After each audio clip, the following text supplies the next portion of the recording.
अवधपुरी के राजा महाराज दिव्येंद्र सिंह अपने सुनहरे सिंहासन पर बैठे थे, लेकिन उनके माथे पर चिंता की लकीरें थीं। दक्षिण के शक्तिशाली सम्राट चोल राजवंश के राजेंद्र चोल प्रथम ने अपनी विशाल नौसेना के साथ उत्तर की ओर कूच का ऐलान कर दिया था। उनकी सेना विशाल थी, उनके हाथी असंख्य और नौसेना अजेय। महाराज दिव्येंद्र ने अपने मंत्रिमंडल को बुलाया। हम अकेले चोलों का मुकाबला नहीं कर सकते, उन्होंने कहा। उनकी आवाज में निराशा थी। हमें सहायता चाहिए। तभी बूढ़े मंत्री विदुर ने आगे बढ़कर सलाह दी।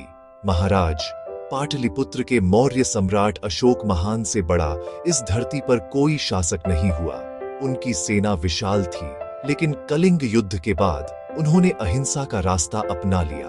वे हमें सेना नहीं भेज सकते, लेकिन उनकी शिक्षाएं, उनकी रणनीति हमारी मदद कर सकती है।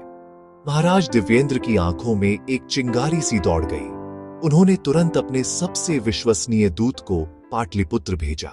दूत लौटा तो उसके हाथ में कोई हथियार नहीं, बल्कि एक पुरानी पोथी थी। उसमें अशोक के धम्म के सिद्धांत और प्राचीन युद्ध कलाएं लिखी थीं। उधर चोल सेना नदी के किनारे तक पहुंच चुकी थी। उनके जहाज आकाश को छूते प्रतीत होते थे। राजेंद्र चोल स्वयं अपने सुनहरे रथ पर सवार थे। विजय का भरोसा उनके चेहरे पर साफ झलक रहा था।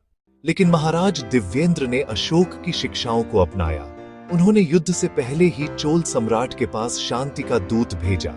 दूत ने उन्हें अमूल्य उपहार दिए, कश्मीर के केसर, मगध के हाथी दांत के नक्काशीदार सामान और सबसे बढ़कर ज्ञान की नाजेय पोथियों की प्रतिलिपियां।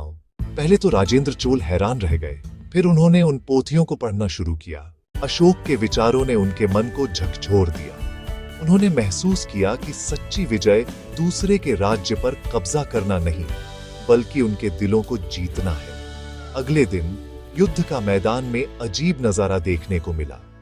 दोनों सेनाएं आमने सामने खड़ी थीं, लेकिन हथियार नीचे थे।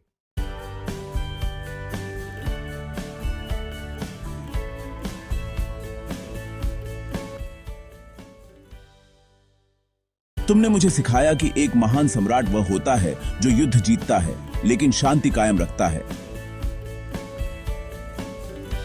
उस दिन लड़ाई नहीं हुई, बल्कि दोनों राज्यों के बीच एक ऐतिहासिक मैत्री संधि हुई। ज्ञान और शांति ने वह कर दिखाया जो हजारों तलवारें नहीं कर सकती थीं, और अवधपुरी की धरती पर फिर से शांति और समृद्धि का साम्राज्य कायम हुआ।